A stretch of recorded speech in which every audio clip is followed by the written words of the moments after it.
Chapter 3 Big Bulls and the Local Herd. Superintendents enforcing the law of the land. When Brown versus Board of Education was ruled in 1954, every superintendent in Mississippi was white, male, and firmly entrenched in the white power structure of the day. As the final arbiter of most educational matters in their school district, they wielded great political influence and enjoyed a high status position in their community. In return, they were expected to reflect the values of their southern white culture and make decisions accordingly. Dr. Julian Prince, who began his career teaching physics in Macomb in 1949 and went on to serve as a superintendent of 3 different school districts in Mississippi, describes the superintendents in the 1950s as the big bulls in the local herd. This type Mississippi school superintendent, always white, always male, was an icon. He represented his culture. Tall, short, fat, or slim, his demeanor would be one at ease with his surroundings. But underneath, he saw himself as the big bull in the local herd.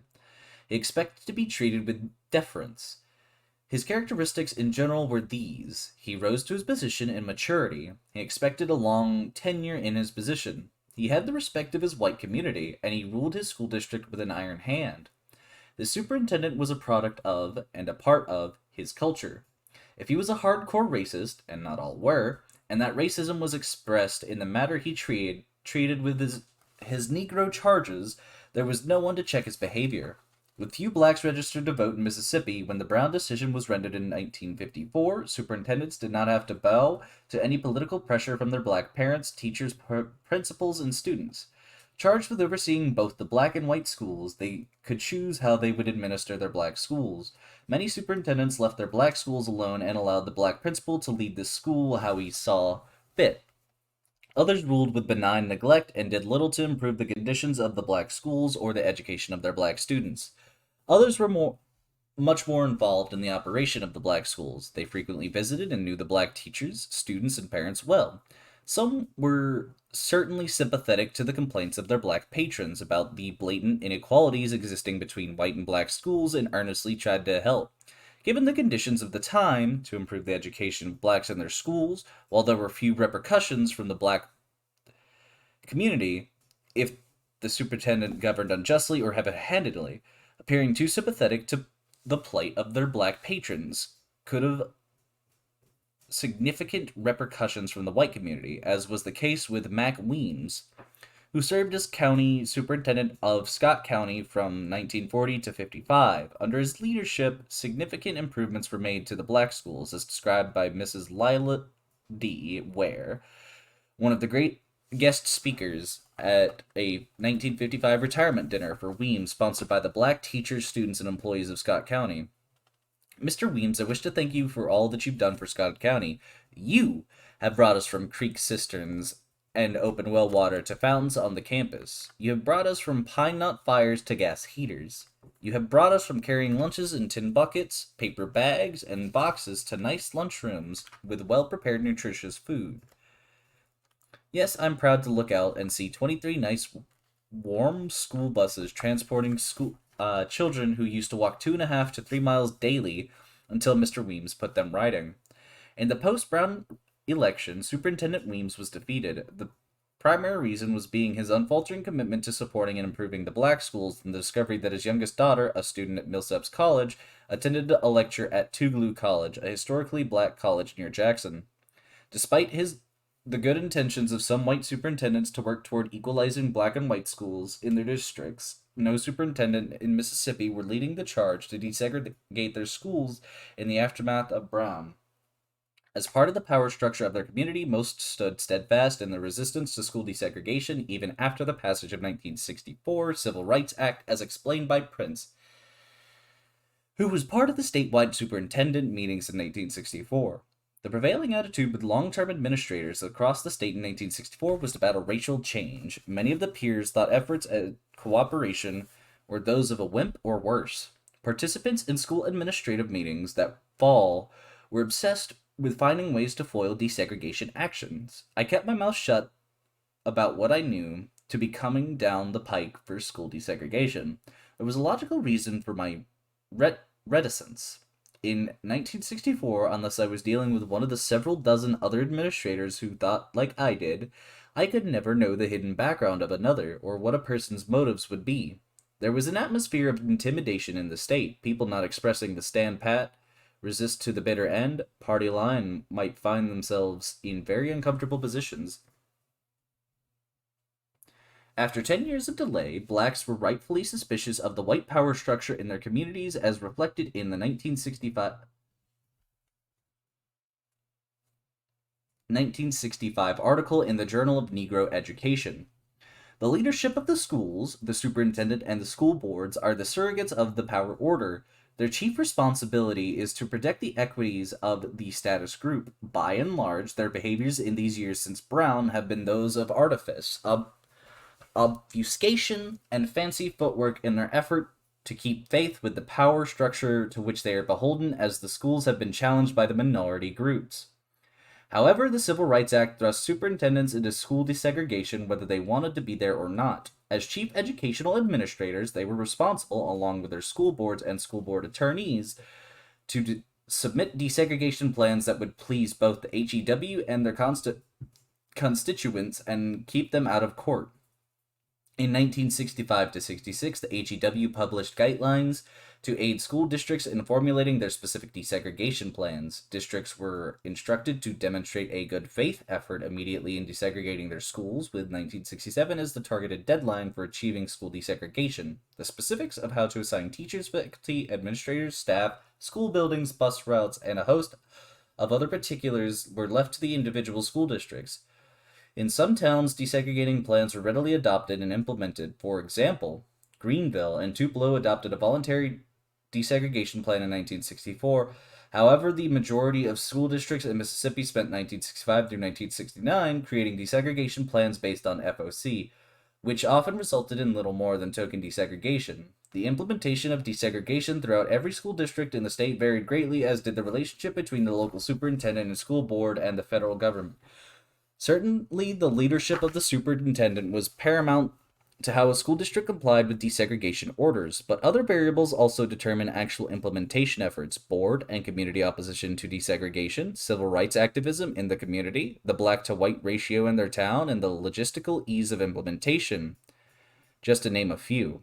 Even after the Alexander v. Holmes ruling in October 1969, which called for an immediate end to segregated schooling, many superintendents with their school boards continued to wage a fierce battle with the HEW over these segregation plans. Some superintendents retired early in the fight, others resigned in the midst of their district's desegregation process, and a few abdicated their responsibilities and let chaos and violence rule the day. One superintendent reportedly committed suicide during the desegregation of his school. Still, others took a very different approach and tried, sometimes quite unbeknownst to most of the community, to work willingly with the federal government. Regardless of how they went about desegregating their schools, the superintendent, as the educational leader of his school district, was expected to direct and lead his school through the turmoil of school desegregation. Superintendents as obstructionists. The case of Okolona. In January 1969, Henry C. Hull, superintendent of Okolona Municipal Separate School District, received the following letter. Title VI of the Civil Rights Act of 1964 and the regulation promulgated thereunder provided for a periodic review by the Department of Health, Education, and Welfare of school districts receiving federal financial assistance. Where evidence is found that a school district is not in compliance with the requirements under the Act, efforts are to be made by this office to secure compliance by voluntary means. If these efforts are not successful, the law requires that we initiate appropriate enforcement proceedings. Based on a careful analysis of all available information, it is my conclusion that your segregation plan is not adequate and is not working effectively to accomplish the elimination of the dual school system. Accordingly, I am referring this matter to the Office of General Counsel of this department with a request to administrative enforcement proceedings be initiated. In addition, this letter is to notify your district that final approval of any application filed with this department for federal funds for the new programs and activities hereby order deferred. Sincerely yours, Miss Ruby G. Martin, Director, Office for Civil Rights. This was the letter that the superintendents dreaded receiving. Their district was not in compliance with Title VI. Administrative proceedings would be initiated against them to enforce desegregation, and their district would not receive any federal financial assistance. Superintendent Hull immediately wrote Senator James Eastland, a staunch supporter of segregated schools, explaining the unusual circumstances of his district. We have more Negro than white pupils enrolled in the school. Since we have only two schools, pairing the schools will cause us to have more Negro than white pupils in every grade in schools. You can readily see that the community would have difficulty in accepting such a plan, and many white pupils would withdraw. He ended by asking Eastland's help in removing them from the district's deferred status designation, so they could have their federal money restored. Senator Eastland promptly responded, stating that he would do everything humanly possible to be of assistance. He further advised that a hearing was a positive step in that it offered the school district a reprieve from immediate implementation of a desegregation plan. With President Nixon now in office, Eastland was hopeful that the federal government would back off a bit in the enforcement of Title VI. He replied to Hull, "We are hopeful here that the President will maintain his campaign promise not to withhold funds in order to coerce integration of schools." Superintendent Hull seeking the intervention of Senator Eastland was not unusual. The Southern Regional Council reported that throughout the South, local officials appealed to their congressmen, who had gained special dispensation for their districts from the White House. In response to the January 3, 1969 HEW letter, the Okolona Municipal School District adopted a desegregation plan on February 21, 1969, in which it proposed a gradual adoption of full-scale desegregation. In fall 1969, it would use FOC to desegregate first grade only.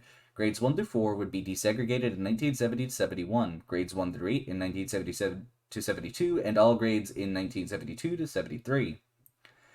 It concluded its submission to the HEW with the following: "Finally, may we respectfully point out to you that as you review this plan, that we are aware of your impatience with what you consider slow progress in meeting requirements of the Civil Rights Act. However, isn't it just possible that we may be proceeding so rapidly that traumatic consequences in the Southern community to both Negro and white citizens outweigh the dubious gains for society as a whole? Perhaps 10, 15, 20, or even 50 years may be a short time to achieve the ambitious goals you have set for us. There are numerous people in communities such as Okolona, Mississippi, and Chickasaw County who are so conditioned that they cannot change. Only the great institution of death will remove this opposition. We do feel that you and HEW are exercising your tremendous power without regard to the rights of others or for the quality of educational program that results. What you are doing may be legal, but certainly not ethical nor reasonable for our point of view. We still have some small hope that the HEW will be sufficiently sensitive to the nationwide disillusionment with its unrealistic guidelines that will cease its drastic demands. After all, what could be more in harmony with our great democratic traditions and heritage than freedom of choice?" The HEW refused the voluntary desegregation plan, and Superintendent Hull was ordered to appear on March 19, 1969 in Washington, D.C. for an administrative proceeding under Title VI of the Civil Rights Act of 1964. Hull was obviously frustrated that the HEW was not willing to accept the 4-year desegregation plan as reflected in February 28, 1969 letter to Senator Eastland. "I'm sure that you will notice that you have violated all of the principles that have to do with the power of persuasion. That is because we feel that it is futile to try to reason with them. These power-mad bureaucrats are beyond reason and beyond persuasion. Superintendent Hull is not an anomaly, and the many ways in which superintendents directed efforts to delay desegregation, to support private schools, and to put the needs and concerns of white parents and students over black patrons is well documented throughout this book.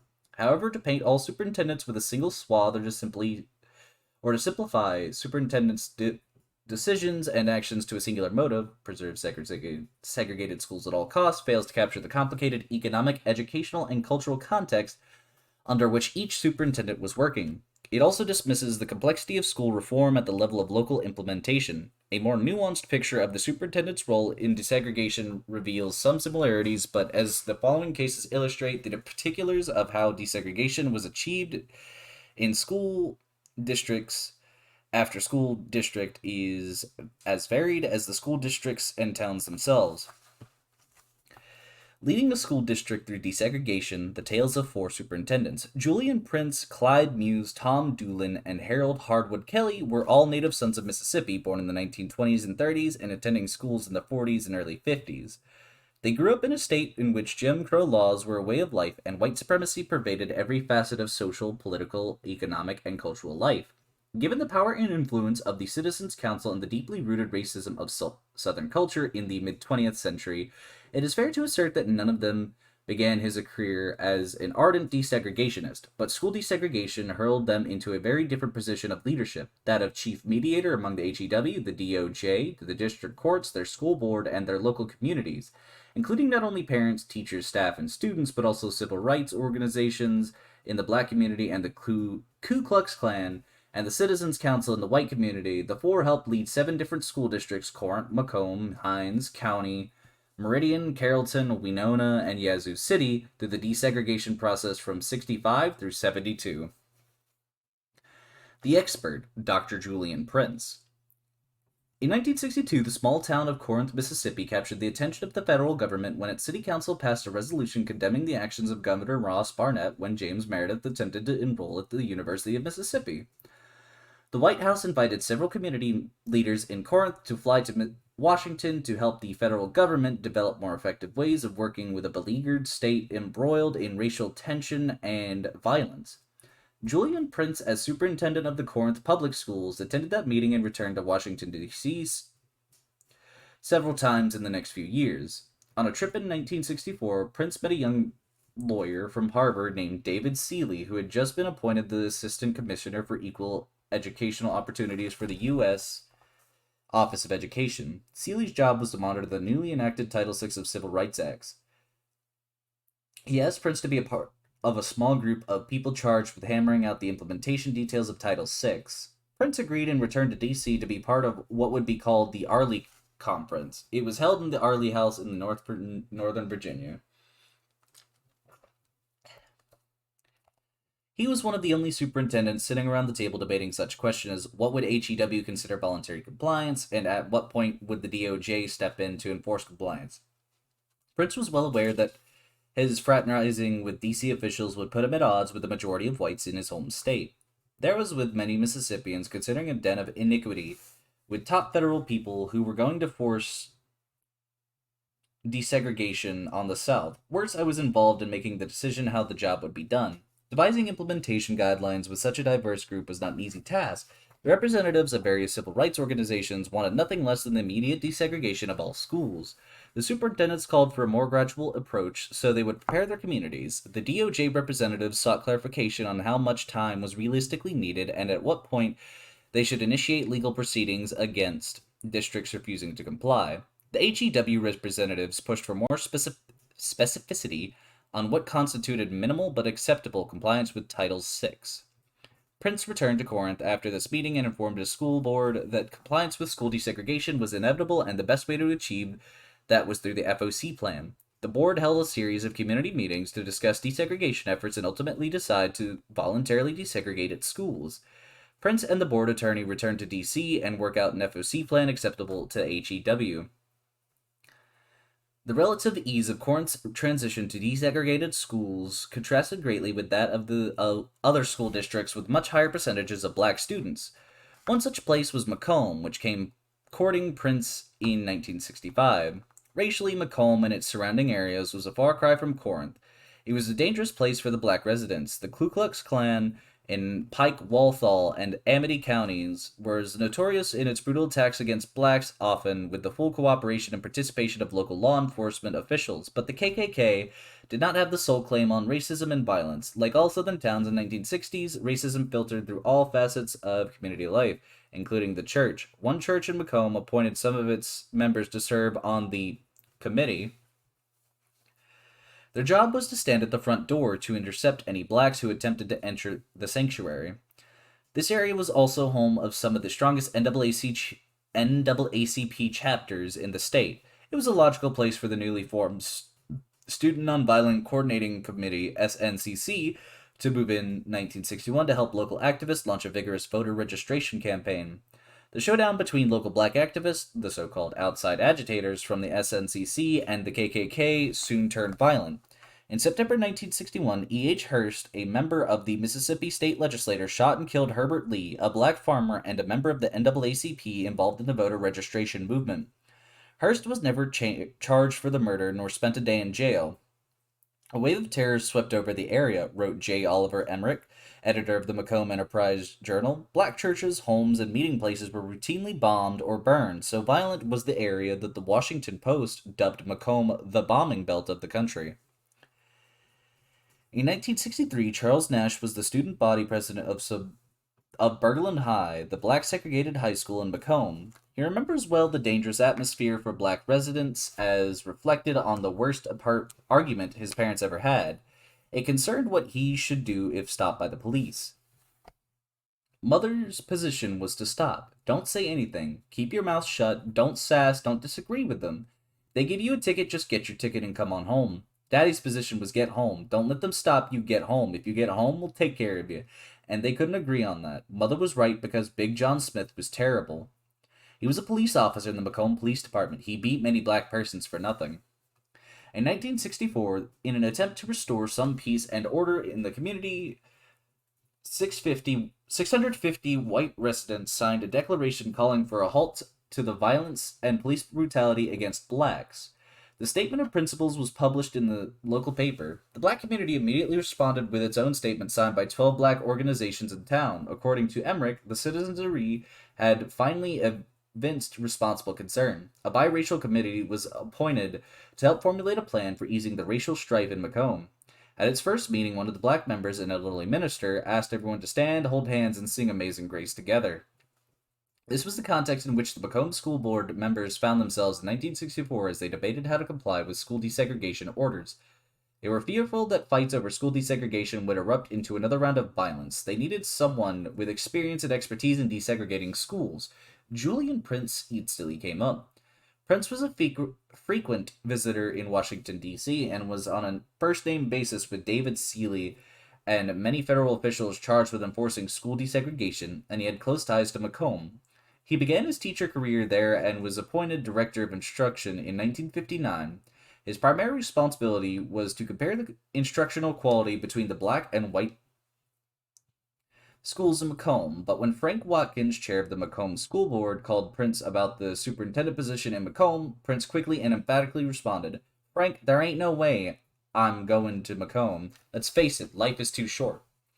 Eventually, Frank's skills of persuasion won out, and in July 1965, Julian Prince assumed the superintendent's position of the Macomb schools. Knowledgeable about the intricate details of Title VI and what the federal government considered acceptable desegregation under these guidelines, Prince's approach to desegregation was two-tiered. First, to appease the federal government, he needed to demonstrate good faith efforts with evidence of short-term progress and a plan for moving to the wholesale desegregation. He did this by implementing an FOC plan, which called for desegregating grades 1, 10, 11, and 12 immediately. In fall 1965, 21 black students enrolled in formerly all-white schools under the choice option. Second, he needed to convince his black and white constituents that academics would be enhanced, not hurt by desegregation. His mantra, often repeated, was quality education for all. He emphasized that school desegregation afforded opportunities and funding to enhance the curriculum offerings for Macomb students. He knew his white patrons were concerned about the quality of education in desegregated schools and had another option. They could withdraw their children from the public schools and enroll them in one of the new private academies.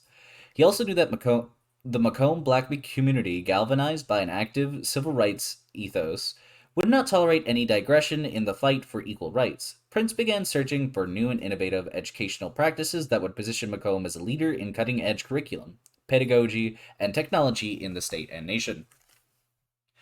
In April 1967, Prince was awarded a grant from the Office of Education to implement computer-assisted technology, CAT, in mathematics. A group of black and white teachers traveled to Sanford, California, during the summer of 1967 to learn how to use ASR 33 teletype machine to teach mathematics skills beginning fall 1967.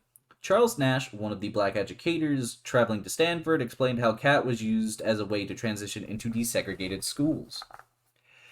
This was desegregated only in the sense that they bused white children to the Westbrook Elementary, where I was the principal, and some of our children went to Otkin School, and the children from all-white Otkin came to ours. They bussed them over, they came down the hall, they went into the room where the teletype machines were.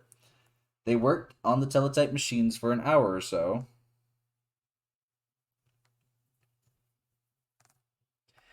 They got off the machines, walked back down the hall, got on the bus. I wouldn't call that desegregated. They were in the same building with us. Our children were in the same building with them. But it was the first attempt to bring black children into the white community where the schools were, and white children in the community where the black schools were. Prince attributes much of his success in his early years as superintendent to the guidance he received from the black leaders in town, one of whom was Robert Bob Moses, who alerted him to a march planned by a group of black students in 1965. Prince's first reaction was to call police. Instead, he decided to meet with the students. Prince explained what transpired at that meeting. They came, and it was 100 degrees. It was a 100 degrees day in July, and I went out from the central office to see the group. There were about 100 children, grade 1 to grade 12, and they were so hot they were melting. They had marched in the heat for about 4 miles from over in the black community, so I told Robert to bring them on inside. And we sat them all over the building and gave everybody a Coke, and I said, "Who wants to talk?" They got the children who wanted to talk to me, and they demanded that we desegregate voluntarily. They didn't know we had a desegregation plan, so I said, "Okay, here are the grades that we are desegregating this fall. If you are in any of those grades, you are welcome to come to a desegregated school. That is how this plan is going to work." After his meeting with the black students, word got out in the white community that Superintendent Prince was too moderate on the issue of school desegregation and a black sympathizer. These rumors soon reached an FBI agent who contacted Prince. Agent Reese Timmons said to me, "You have to put your foot in it. You got a problem. I'm going to show you how to look under the hood of your car every morning before you crank your car. You will not go to any meeting in this area at night. You will not go to any meeting in this community until you check with me first. Here are the people in this community that you can trust. You don't trust anybody I don't name." It was not long after Prince came face to face with the white hostility in his school district. Returning from a meeting in Bude, about 30 miles northwest of Macomb, he noticed he was running low on gas. He stopped at a gas station to refuel. The attendant filled his gas tank. Prince paid him, and then the attendant asked him, "Ain't you the new superintendent down in Macomb?" Prince was pleased that the man seemed to know who he was. "Yes, I am," he replied. "Well, you loving son of a bitch, don't you ever come back in here again." After that encounter, Prince heeded the advice of the FBI agent and did not go anywhere before first checking under the hood of his car. Prince's expertise in school desegregation made him a sought-after consultant and guest speaker throughout the state. In October 1969, Prince addressed the advisory committee to the Pascagoula School Board, appointed by Pascagoula Moss Point Area Chamber of Commerce. Prince was touted in the local paper as an educational leader who brought his school district from being one of the lowest in the state to being in the top 10 in only 3 years. By then, Prince was also serving as the Director of Manpower Resources for the Mississippi Research and Development Center.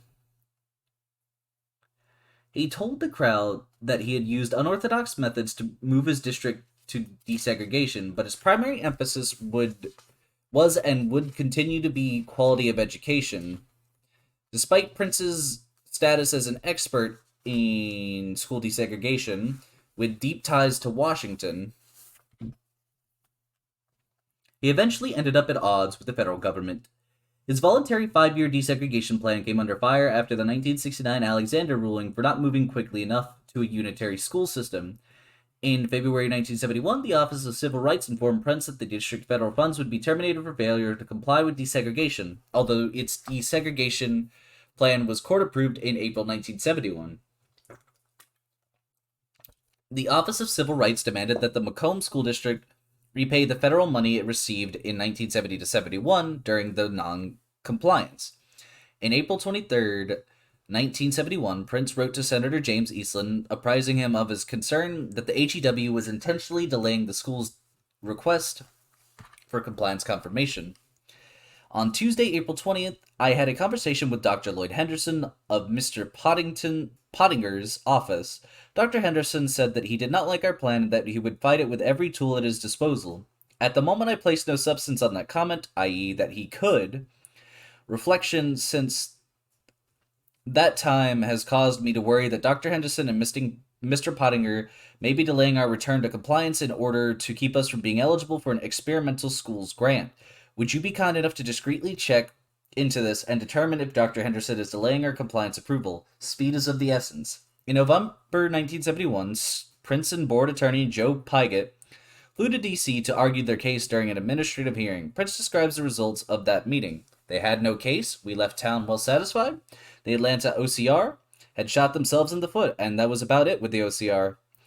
They dropped out of sight in our rearview mirror. We went on about our business having school. In 1975, the residents of Macomb rejected a millage increase for public schools, and Prince left Macomb in 1976 to become the superintendent of Tupelo City school system. The negotiator, Dr. Tom Doolin. Tom Doolin began his career in education as a math and physics teacher in 1952 in Biden in Carroll County. In 1962, he was appointed attendance center superintendent at J.Z. George High School, a segregated 1 through 12 high school. In Carroll County, during his third year in that position, Carroll County was ordered to desegregate, first by FOC and then total integration the next year. Doolin traveled the back roads of his rural community as the megaphone for explaining the district's school desegregation plan. That role did not endear him to many of the white parents he was addressing in community meetings. During a particularly heated meeting with an all-white audience of several hundred, a man stood up and pointed a pistol directly at Doolin, uttering these chilling words: "If you do not take care of my child, if anything happens to my child, I will kill you." Crosses were burned in Doolin's front yard. He received death threats and was under FBI surveillance for 3 months. Doolin explains the atmosphere. It was just a difficult time, and that's just part of it, because it was such a historical change and it came so suddenly, and we might not have done a good job as we should have there preparing the community for what was taking place. But I learned something there that I was able to use when I went to Winona.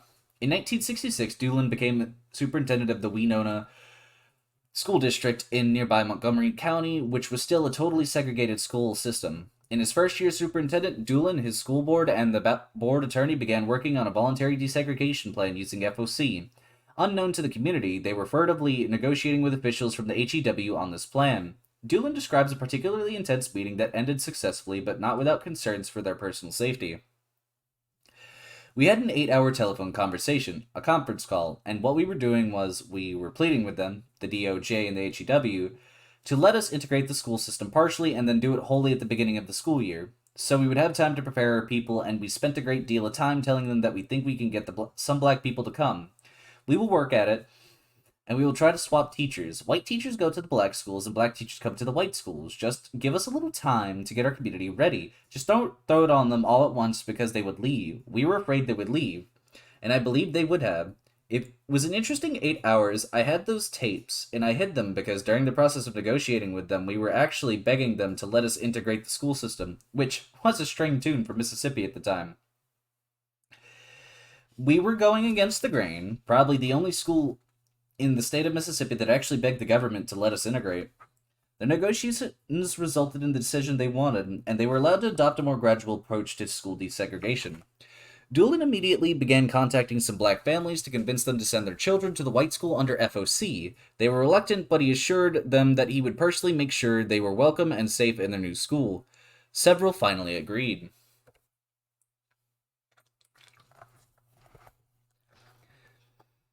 Doolin thought he had prepared his teachers and staff for the first day.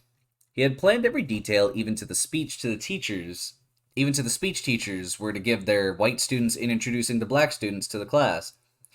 Doolin thought he had covered all his bases, and everyone was prepared for his first step toward desegregation. According to Doolin, he had forgotten one detail.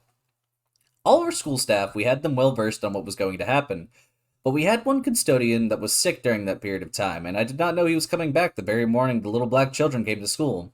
We had asked the black children to come at 15 minutes after 8. We had a little morning devotion planned, and after that, we would take them and put them in the proper classes and try to get them as comfortable as they could be. Well, this black custodian called me at about 7:30 and said, "Come over here quick." I said, "What's going on?" "You are not going to believe it, but there's a whole gob of black children over here wanting to go to school." And I thought, my lord, we worked so hard to get them over there, and they had worked hard. They did not want to come, and they had worked with us to work out everything, and there he was. I said, "What are you doing with the children?" He said, "I'm running them off. I got a broom." I said, "Lord, you just wait and sit down, and I'll be right over there." I thought, well, you could work your gizzard out, and one thing come up and disturb the whole deal.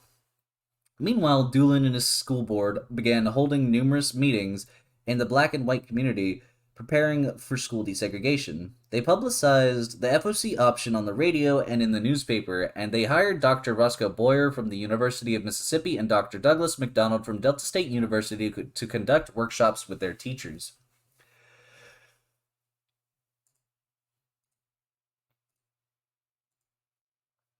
One of Doolin's main concerns was that the white parents would leave the Winona public schools to enroll in one of the recently formed private academies in the area. To curtail a possible exodus, Doolin implemented an unusual policy. He mandated that all teachers, administrators, and school board members in his district send their own children to the public schools. If they enrolled them in a private academy, they lost their jobs or their seats on the board. Doolin explains this unusual policy.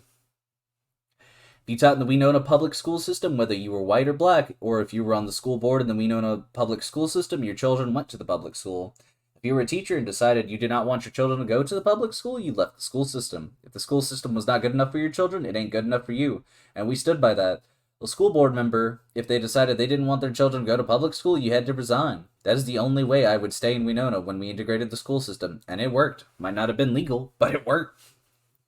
For 3 years, the Winona school system continued to use FOC to desegregate its schools. In 1969, several black parents filed a complaint against the school district for failing to implement a wholesale desegregation plan. The district court ruling in the Winona case in August 1969 offers an interesting case of variance in how federal judges decided school desegregation cases during this time period. After hearing testimony from Doolin, the black plaintiffs, and several witnesses, District Court Judge Orma Smith ruled that he would not interfere with the Winona's 1969-70 school year, and Doolin and his board were to proceed as planned. He encouraged the district to use this year to pave the way for the total desegregation through implementing faculty integration first, yet he told the district he would not hold them in contempt of court if they failed to do so immediately.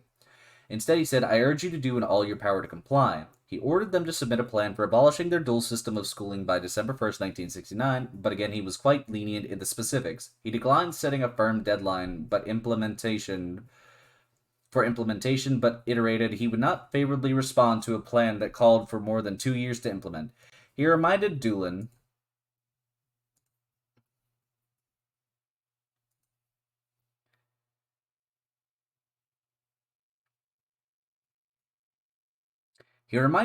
and the board that it was their affirmative duty to disestablish a dual system of schooling and that their desegregation plan could not place the responsibility for successful desegregation on black parents. He praised Doolin and the school board for being diligent in following its agreed-upon freedom of choice plan, even though the plan had produced very little desegregation. Judge Smith lauded Doolin and his board for their good faith efforts, persistence in meeting with community groups, and communication with black parents, and encouraging them to utilize the FOC option. Doolin was summoned to federal district court multiple times as part of the lawsuit against his district. After one particularly grueling occasion where he had been on the witness stand for several hours, Doolin issued a request to the judge. "Will you let me ask him something?" he said. "It's rather unusual, but I'm going to let you ask him." So I asked him, "Do your children go to the public schools?" And he was from Chicago or somewhere, and he didn't want to answer. And the judge said, "Yes, you are going to answer. He's been answering your questions, so now you answer his." And his children did not even go to the public schools. He had his children in a private school, and he was down here doing what he was doing. But he was not even living by his own principles. And you would have thought by listening to him that he was deep into desegregation, and he was not even a part of an integrated system where he lived. We had a good bit of that kind of stuff. People making us do things, but they weren't doing it themselves. Doolin acknowledges that the South would have never desegregated had there not been judicial intervention. If it was left up to society as a whole, 100 years from now, we would probably still be segregated. So someone had to take care of it. It just so happened that it was the courts that took of it, and I think it was the right thing. However, like many white Southerners of the era, he was distrustful of outsiders, like the attorney he queried in the courtrooms. He was viewed whom he viewed as a hypocrite for failing to live out in his personal life that which he was advocating professionally. Yet he himself was concerned that his local community would perceive negotiations with the federal government in a secretive meeting as evidence of a position outside the norms of conventional thinking about race and integration. "We knew if we would get this worked out amongst ourselves, it would be to our advantage," said Doolin. Nevertheless, they hid the tapes of that meeting for many years from their peers. Years later, when Doolin tried to retrieve the tapes, they had mysteriously disappeared. Doolin remained the superintendent of Winona Public Schools until he retired in 1990. The enforcer, Dr. Clyde Muse. When Clyde Muse began his first job as superintendent in July 1969 in Hinds County, the second largest school district in the state, he was not a seasoned superintendent with extensive experience leading a district through desegregation. As principal of Starkville High and then assistant superintendent of the Starkville City Schools, Muse's experience with desegregation thus far had been limited to a few black students attending white schools in Starkville under FOC. However, he had a solid reputation as a good schoolman. As a relative outsider to the Jackson area with no political ties or local community affiliations, Muse was brought to Hinds County to enforce school desegregation in a district with 17 different schools, 132 bus routes, and 13,000 students. His education happened fast, for Hinds County was one of the school districts named the Alexander v. Holmes case. On the second day on the job, he accompanied Bob Canada, one of the attorneys defending the school systems, to New Orleans for the Fifth Circuit Court of Appeals ruling. Muse describes this experience. There were 32 school districts that were going to be affected by this order. Stacked in front of the court was pleadings and stuff this high from all over the different school districts represented there. But I never shall forget. They came in with black robes and all the Pledge of Allegiances and other pomp and circumstances of the Fifth Circuit going into session, and the chief judge called order and he said, "Let's get on with this damn school case. I'm tired of it." That woke up this little old country boy up. Finally, I said to Bob, "Can I speak to the court?" And he asked the judge, would he allow me to speak, and he said he would. And I just began to say as a school person, please give me at least the second semester so that students, teachers, parents, and everybody can make decisions. And anyway, it's just not educationally sound to do that. Well, he said, well, Dr. Muse, we think you could do it with the school people like yourself. It could be done. So I sat down.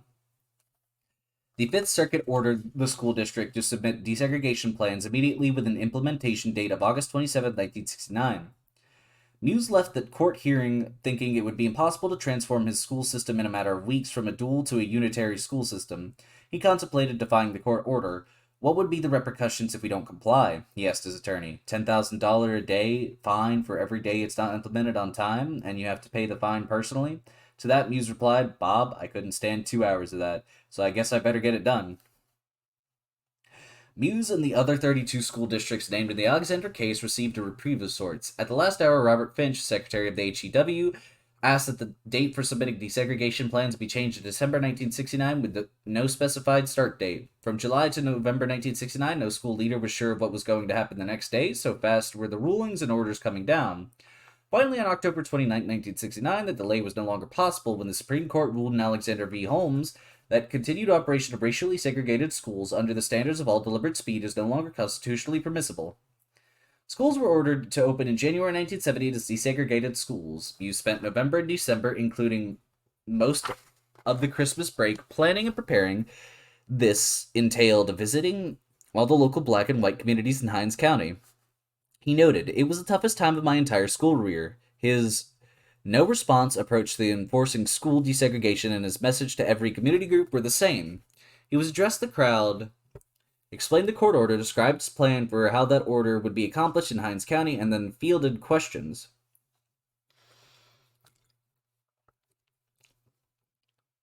According to Muse, he tried to relate the same message to every audience he addressed. We're going to treat every student fairly. We're not going to let any person be harassed in any way because of their race.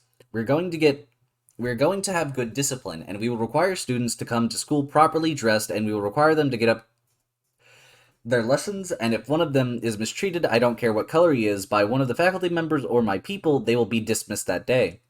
This steady refrain communicated a powerful message to the people in his district. Muse stated, by and large, they realized that I meant business. The decisions he made were always with one eye on appeasing the HEW and the courts, who were looking right down my throat, and the other eye on calming the concerns of his faculty, students, and parents. He was able to keep all the schools open, which went a long way in placating whites and blacks who did not want to lose their schools. Muse prided himself on being fair and not playing favorites or having any particularly political agenda during the implementation phase. His decision on how to assign teachers, which he thought was fair to all, was not well received by many white teachers, as he explained. But then I did a system, I guess you might call it a lottery system, to change teachers.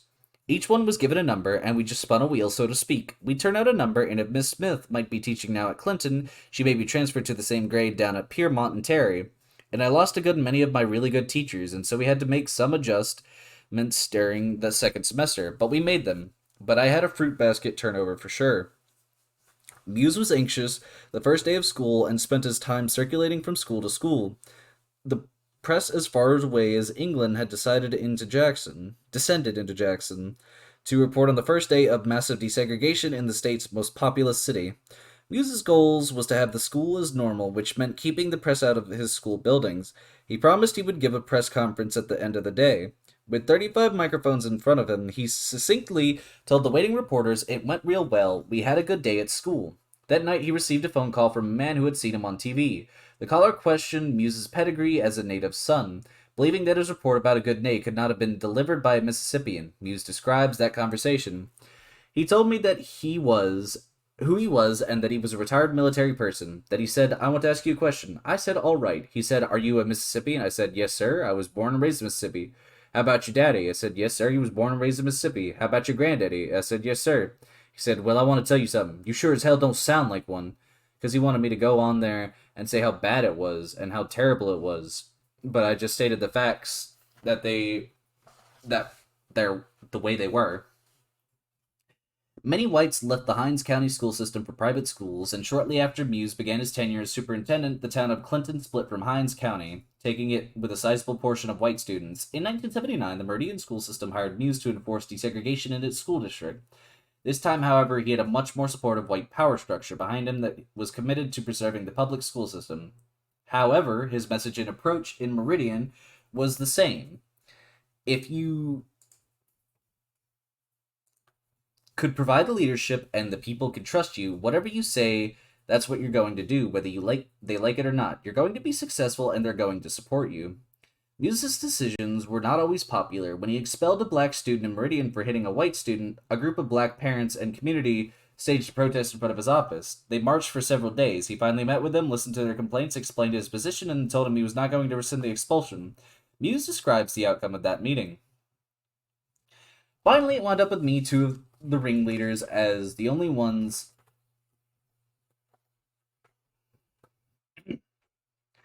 left in the room.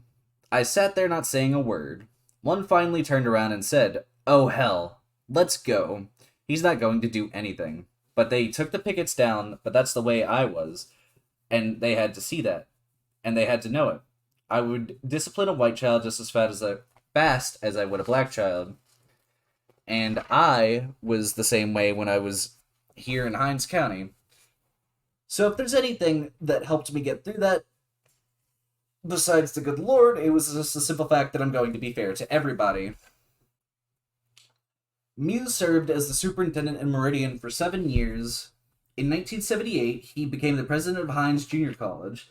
Once again, he was thrust into the role of enforcing a desegregation court decision, the Ayers versus Elaine case, which began in 1975, when the plaintiffs brought a class action suit against the state for maintaining a racially dual system of black and white public colleges and universities. The case was not settled until 2002. In 1978, the federal court ordered Hinds Junior College and nearby Utica Junior College, a black institution, to merge. That merger was complete in 1982, and Dr. Muse became the president of the Hinds Junior College District. Muse notes, so I get to go through all this again at the college level, and I told somebody, maybe that's what I was intended to do as an administrator. At the age of 86, Dr. Muse still serves as the president of Hinds Community College. The Rogue, Harold Hardwood Kelly. Harold Hardwood Kelly earned his nickname because of his skills in the basketball court. He played for the University of Mississippi from 45 to 48. In 49, he began coaching and teaching in Yazoo City for the next 15 years, rose through the educational channels in his school district. In 1966, he was appointed superintendent of the Yazoo City Municipal Separate School District. At that time, Yazoo City was still operating a dual system of segregated schools. Kelly was part of this close-knit network of superintendents who spoke frequently and shared their mutual desegregation woes. Kelly, Tom Doolin, and Clyde Muse were part of a group of schoolmen who met once or twice a year at a fellow superintendent's deer camp. Kelly describes the camaraderie that developed among the superintendents facing desegregation travails. We used to get together maybe a couple of times a year on an informal basis where we really talked about things that were happening at our school. And in fact, we used to go out to Joe Talley's camp in Forest. Joe was a superintendent in Smith County, and he had a camp down in Forest, deer camp, a really nice place. There used to be 30 to 40 school superintendents all up in the Delta, and we would go down in the morning and cook and have meetings at night. Get up the next day at 5 o'clock and be back at work at 8, or at least by mid morning. It was nothing but school business, talking school business. You'd pick up the going ons from all over the state and some good ideas. We got a lot of good ideas from swapping stories. Clyde Muse was one of the big deals to come of that. To them. All the Delta boys, Greenwood, Western Line, Cleveland, Bolivar County, they were there too. Yazoo City was one of the 33 districts named in the Alexander case. Kelly traveled to New Orleans with his board attorney in November 1969 to hear the Fifth Circuit Court of Appeals implementation date. According to Kelly, the attorney convinced him to attend a movie instead. It was real funny, and that all these school districts had to go to New Orleans and appear before a three-judge panel, and a lot of the superintendents went. At the time, we had a young lawyer that just got out of school at Ole Miss named Tom. We were supposed to go down to have a pre-court hearing, and Tom says, "Coach, do you know what a pre-court hearing is?" I said, "No, how would I know?" "They're going to call you down there and tell the school districts what they have to do." So we went down to New Orleans. We were down there, and all the lawyers, about 15 or 20 of them, were all worked up. They were going to go before a three-judge panel in the morning. Tommy looked at me and says, "Coach, let's go to the show." I says, "Tommy, no." He said, "Why don't we want to go to that? Let's go to the show." So we went to the show. We got back and they were still working, but when we got to the court hearing that next morning, and John Satterfield, who was the prime counsel for 33 school districts, he got up and says, "Your Honor," and he stands up and he wants to make his case. So the judge let him make about 3 or 4 sentences, and he said, "Mr. Satterfield, would you please sit down?" And he sat down. About the third time he said, "If you do this one more time, Mr. Satterfield, I'll have to get you for contempt of court." And that ended. Then they read out what they wanted these school districts to do, which was come home and pair all the grades. That's the way we got it done. The threat of being charged with contempt of court did not prevent Kelly from implementing a school desegregation plan that defied court orders and HEW mandates. For the spring 1970 semester, the Yazoo City school system practiced desegregation within supposedly desegregated schools. This meant that in the elementary schools, black and white students were physically together on school campuses, but they were segregated in the same classroom with the same students being taught by the same teachers as they were in the previous semester. The high schools had a similar arrangement with students being integrated only in their elective courses. Band, chorus, and physical education. This arrangement did not please the courts. Kelly insisted it was the only viable educationally sound approach to dealing with such a change in the middle of the school year. He explained, "What if you were in the 4th and 5th grade, or any grade for that matter, and this teacher had been teaching you the whole year? She had given you a grade for the first semester. You had made a B. And she knew that you needed to study for the next semester in order to make an A. And she told you that then that person was in a position to grade that child for the rest of the year. Whereas if you switch the teacher would have this information on the child, and she'd have learned that before she'd have an opportunity to take the child where they are and teach them, you see. Now, I don't know whether that makes sense or not, but that was the reason why I did it that way. And it seemed to work. They could give a yearly grade and actually continue to know the children that they were teaching." Kelly firmly believed that as superintendent, he was one of the most qualified to make educational decisions on behalf of his student learning. He explained, "Hell, I'm the only one that's trained to do this." He thought the HEW plan of total desegregation by preparing schools was educationally unsound given the timing. Under Kelly's plan, the school district would then open in fall 1970 as totally desegregated school classrooms and all. Kelly met with all the faculty in his school district and explained how they were going to respond to the court's mandate to open as a desegregated school system in January. At that meeting, he said to his faculty, "If you don't think you can do what I'm telling you, please have a letter on my desk on Monday morning. I don't care about your reason why, but I need the letter by Monday morning." He went home that Friday afternoon and told his wife, "Come Monday, I don't know if I'll have staff or not." On Monday, he had two letters of resignation. On January 1970, Melvin Leventhal, primary counsel for the NAACP Legal Defense Fund, filed a contempt of court motion against Yazoo City for a violation of November 7th, 1969 court order. The federal court ordered an investigation, Kelly explained, so it did not suit the courts completely, so I got a contempt of court order, which says you haven't done it right. In fact, the courts came in here and sent their representative to live with me to see what is going on. So he stayed with me for about 2 or 3 months, and I still had the contempt of court against me because this was my decision to do it this way. He got to be a coffee drinking friend of mine. Kelly's decision also put him at odds with many of his own community, including the board attorney who did not know of his proposal until he unveiled it at a meeting.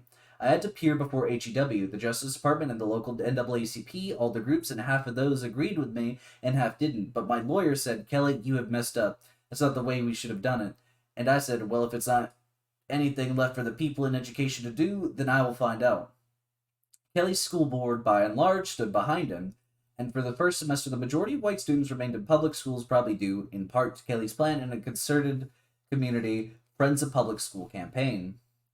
As one of the first districts to open under court orders in January 1970, Yazoo City was teeming with reporters from all over the world. CBS, NBC, and ABC were on site, as was Willie Morris, the editor of Harper's Magazine, who had grown up in Yazoo City and played basketball for Coach Kelly. Kelly kept members of the press at bay for opening day, with the promise that he would escort them through the schools and answer their questions on the third day. According to Kelly, who had great fondness for his former student, Willie tried to persuade him to bend the rules. Willie wanted to get into the school the first day. He says, Coach, I'll dress like one of the students. They won't even know who I am. I said, no, Willie, you're not going to do that. Others can't get in, you can't get in either. So he sat in my office for 2 days, and he'd say, Coach, can I go? I said, no, but on the third day, we're going to give you an escort. You can go anywhere you want to go. Yazoo City's move to a unitary school system in January 1970 was heralded throughout the nation as a shining example of a successful school desegregation effort. Unlike other school districts with large black populations, Yazoo City had managed to retain most of the white students in a public school, yet the feeling of optimism was tinged with an underlying concern about the future of Yazoo City public schools. Would the white students remain once classroom segregation was eliminated in the fall? All's well in Yazoo City, but what about tomorrow? Was the headline of the commercial appeal after opening day. It captured the sentiments of many, including Harold Kelly, who cautiously offered to the following at the end of the first day. So far, everything has gone smoothly. There have been no incidents. Even more circumspect, one local businessman told a reporter, all I'm prepared to say is that at 2:30 this afternoon it was working. Kelly's coffee drinking friend reported back to the court in 1970 of July that the district had indeed assigned students to classes on a racially discriminatory basis. However, Judge Dan Russell did not hold the school board or Harold Kelly in contempt of court. The Yazoo City school system opened with wholesale desegregation in fall 1970, with significantly different enrollment figures in the January 1970. Whites were now only 25% of the student population as compared to 50% in the previous semester, as feared by Kelly and others. Many whites left the public school for Manchester Academy, a private school opened in 1969. Kelly never left Yazoo City. He retired as a superintendent in 1988. He was once approached by the private school to be its principal. He declined. I said, no way. I finished in the public schools. The public schools meant a lot to me, and I always think that any community has got to have a good public school if they're going to progress economically and every other way. The toughest job in the state. In August 1970, Dr. John S. Martin, the superintendent of the Jackson Municipal School District, abruptly resigned his post. The Clarion Ledger attributed his sudden departure to the emotional toil desegregation was playing on school leaders. It's the toughest job in the state. That was a leading educator's description Thursday of the superintendency of a public school system in Mississippi under the stress of mass integration. And integration in a state with the highest percentage of black peoples in the nation. Several administrators have gone into early retirement, several have suffered heart attacks, 2 or 3 fatal, and there has been 1 suicide, the official said.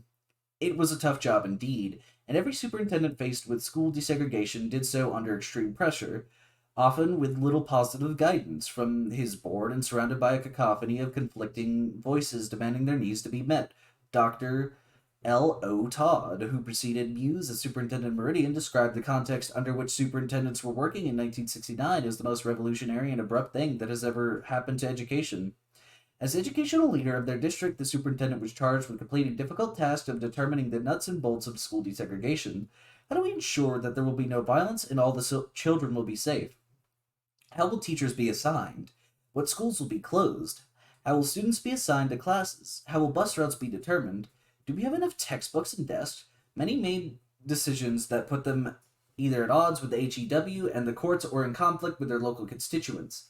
Others were doomed from the beginning because of the recalcitrant school boards and powerful white constituents stalwart in their commitment to segregated schools. Certainly, many deserve the blame for openly defying court orders and HEW mandates and caring for most, and often only, for appeasing white patrons either by devising ways to keep them in public schools or dividing precious resources to the newly opened private schools.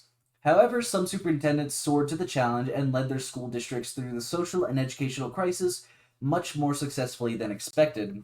And that is the end of Chapter 3 of Just Trying to Have School.